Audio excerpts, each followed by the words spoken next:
हिंद बहने, जय हिंद। आज भी एक वीडियो बना के डाल रही हैं। यदि अच्छा लगे तो कमेंट्स करके बताइएगा और ऐसी कोई बात दिल को छू जाए तो अपनी ज़िंदगी में उतारने का कोशिश कीजिएगा। अपनी ज़िंदगी में उतारने का कोशिश कीजिएगा। देखिए, आज मैं बहुत खुश हूँ, बहुत खुश हूँ। जिस भगवान ने मेरे को इतना खुशी दी है उस भगवान को दिल से धन्यवाद करती हूँ, दिल से धन्यवाद करती हूँ। और इसके साथ साथ आशा करती हूँ कि आप लोग भी खुश होंगे और हमेशा खुश रहिए, हमेशा खुश रहिए। देखिए, बहुत ऐसे नर नारी हैं जो अपने समय का महत्व नहीं देते हैं, अपने समय का महत्व नहीं देते हैं।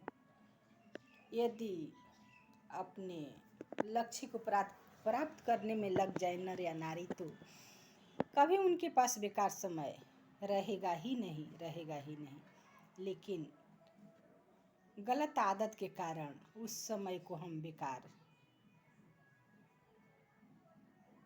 बेकार में ही ख़त्म कर डालते हैं, बेकार के ही बातों या बेकार के कार्यों में ख़त्म करते हैं। जैसे पुरुष समाज हैं जो दारू शराब पीते हैं, जो नशे में डूबे रहते हैं, वो अपना समय जो कार्य करने से बच जाता है, जो समय खाली रह जाता है, खाली नहीं रहता तो भी अपने लिए निकाल लिया करते हैं, तो वो शराब वाली दुकान पे जाएंगे, भट्टी खाना में जाएंगे और ऐसे ऐसे जगह पे जाएंगे जहाँ पे नहीं जाना चाहिए। और वहाँ पे गए तो वहाँ तो गंदगी ही गंदगी रहती, तो गंदगी ही तो लेकर आएंगे अपने साथ। और उस समय बचा के कहीं मंदिर में जाते या कहीं सत्संग कथा सही बातें करते। सत्संग का मतलब क्या होता है? सत्संग का मतलब होता है सही बातें करना, सही बातें बार बार करेंगे तो यदि जो गलत होंगे वो भी सुधर जाएंगे, सुधरने का कोशिश करेंगे, उन पे असर पड़ेगा। संग का असर सब किसी पे पड़ता है, चाहे वो गलत संग करे या बुरे।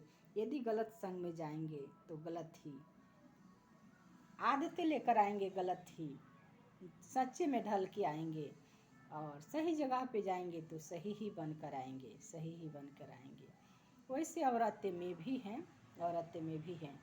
औरतें को खाली समय जो नहीं बचता तो निकाल लिया करती हैं, किसी प्रकार भी कोई सा भी तरीका अपना लेती हैं। बहुत सारे तरीका हैं अपनाने का और निकाल कर किसी की बुराइयां करना, किसी को लड़ा देना, सही झूठे सच्चे बातें कहकर लड़ा देना, यही उनकी आदत रहती है, यही उनकी आदत रहती है। और बहुत ऐसी औरतें अच्छी भी हैं, बहुत ऐसी नारी अच्छी भी हैं जो सही का पहचान कराकर दोनों पक्ष को शांत करा देती हैं, झगड़ा को ख़त्म करवा देती हैं। और कितने हैं जो लड़ाने पे तुल्य रहती हैं, हमेशा उनका समय इसी में जाता है। और आदमी लोग भी हैं जो उनके दोस्त होते हैं, जो खराब आदतें वाले होते हैं, दोस्त होते हैं, उनके परिवार में बहुत अच्छा से चलता बनता रहता है। किसी न किसी प्रकार उनके घर में लड़ाई झगड़े करवाकर वो तो पति भी पत्नी का बात सुनते रहते हैं और पत्नी भी पति का बात सुनते रहती है। एक दूसरे में बहुत ज़्यादा परस्पर प्रेम रहता है। लेकिन कितने ऐसे पुरुष भी होते हैं जिनको देखा नहीं जाता है और वो जैसे तैसे करके उनमें झगड़ा लगा दिया करते हैं। वो अपने अपने तरीके से, जैसे वो अपने ऊपर यूज करे या ना करे, दूसरे को जरूर शिक्षा देते हैं, दूसरे का उपदेश जरूर देते हैं, गीता ज्ञान जरूर दिया करते हैं। अपने अपने तरीके से उनको बताते हैं कि अपनी बीवी को इस प्रकार से सताइए, ऐसे ऐसे डरवाइए, ऐसे ऐसे धमकाइए। और जो बुरी आदत के रहते हैं, उनके सच्चे में ढले रहते हैं, वैसे वैसे करते ही जाते हैं और उनकी ज़िंदगी में महाभारत मच जाती है। तो अपने आदत, अपने स्वभाव को सुधारने की कोशिश करें। यदि हम अपने कॉन्फिडेंस को, अपनी आत्मशक्ति को मजबूत रखेंगे तो किसी ने हमें झुका नहीं सकते हैं, किसी ने गलत आदतें हमको लगा नहीं सकते हैं और हम मस्त रहेंगे। जो गलत आदत वाले हमारे संपर्क में आएंगे वो सुधर जाएंगे वो सुधर जाएंगे, हमें सुधारने की ज़रूरत ही नहीं पड़ेगी। तो दोस्त वैसे होना चाहिए, दोस्त वैसे होना चाहिए जो हमारे गलती को बताकर सही रास्ते पे लाए, सही रास्ते पे लाए। यदि हाँ वो सही रास्ते पे नहीं आ रहे हैं तो हम उनका साथ छोड़ दें, उनका साथ छोड़ दें, और फिर हम अपने आप सही रास्ते पे चलेंगे तो शायद उन पे भी असर पड़ेगा, उन पे भी असर पड़ेगा। तो नर और नारी दोनों को अपने अपने सही कार्य पे ध्यान देना चाहिए, सही कार्य पे ध्यान देना चाहिए, और अपना एक एक क्षण का महत्व देना चाहिए। यदि गलत जगह पे जाते हैं तो वही सही जगह पे जाइए। गलत सही जगह क्या है ये हर किसी को पता होता है, हर किसी को पता होता है। क्योंकि जो प्रियजन अपने होते हैं, बीवी हो, बहन हो या बेटी हो, तो वहाँ पे उनको लेकर नहीं जाएंगे और दूसरे किसी को लेकर जाएंगे जो वैसी आदत की हैं, जो वैसी हैं, तो उनको लेकर जा रहे हैं वहाँ पे। उस स्थान पे आपकी बेटी, बहन या बीवी होगी, आपके घर की कोई भी औरतें होगी, तो क्या आप उनके साथ भी वैसे ही करते? तो जो गलत रास्ते पे हैं, गलत लत में लगी हुई हैं, लगे हुए हैं, उनको समझाइए, ज़रूर समझेंगे। सत्य का असर हर किसी पे पड़ता है, हर किसी पे पड़ता है।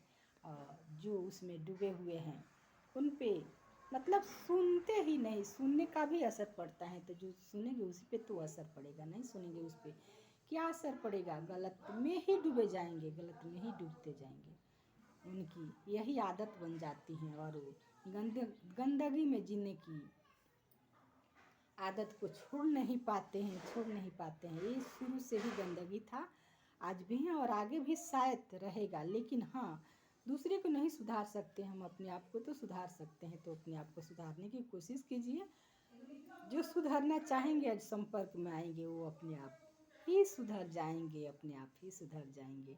तो ऐसी बहुत सारी बातें हैं जो हम अपने सुबह से लेकर शाम तक की ज़िंदगी पे बीते समय को देखेंगे, गहरापन से सोचेंगे तो बहुत कुछ सीखने का मिलेगा, बहुत कुछ सीखने का मिलेगा। दूसरे जगह सीखने जाने की ज़रूरत ही नहीं पड़ेगी, ज़रूरत ही नहीं पड़ेगी। एक जीव जंतु को ध्यान से देखेंगे, खाली समय है तो उसमें कुछ देख लीजिए ना, एक एक पेड़ पौधे को देखिए। देखने मात्र से ही हमें शिक्षा मिलेगी, देखने मात्र ही से ही हमें शिक्षा मिलेगी। देखने का भी कितने तरीका होता है, सुनने का भी कितने तरीका होता है, और कहने का भी कितने तरीका होता है। तो कौन सा तरीका हमें अपनाना है, कौन सा तरीका गलत है, कौन सा तरीका सही है, ये हर किसी को पता रहता है, हर किसी को पता रहता है। तो फिर जानबूझकर हम गलती क्यों करें? सही को क्यों न पकड़े, सही को क्यों न पकड़े? एक बार पकड़ कर तो देखिए, एक बार कर करते तो देखिए, कुछ भी असंभव नहीं होता, कुछ भी असंभव नहीं होता।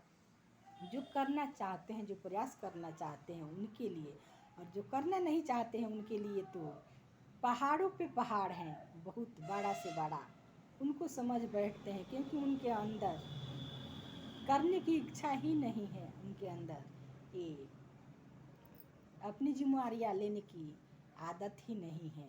और कितने ऐसे हैं जो उनके साथ में रहकर, उनके साथ में पढ़ के उनको मतलब जैसे तैसे कमज़ोर बनाते जाते हैं, अंदर से कमज़ोर बनाते जाते हैं। तो वैसे लोग मेरे को बिल्कुल पसंद नहीं है, और जो कमज़ोर बनते हैं वैसे भी लोग मेरे को पसंद नहीं, क्योंकि दोनों में गलतियाँ होती हैं। जो कमज़ोर बनते हैं और जो कमज़ोर बनाते हैं, तो ऐसे ना बनाइए। हाँ, हेल्प कीजिए, हेल्प कीजिए बस, लेकिन ऐसा हेल्प कीजिए, ऐसा मदद कीजिए ताकि वो अपने आप पे निर्भर हो जाए, अपने आप पे निर्भर हो जाए।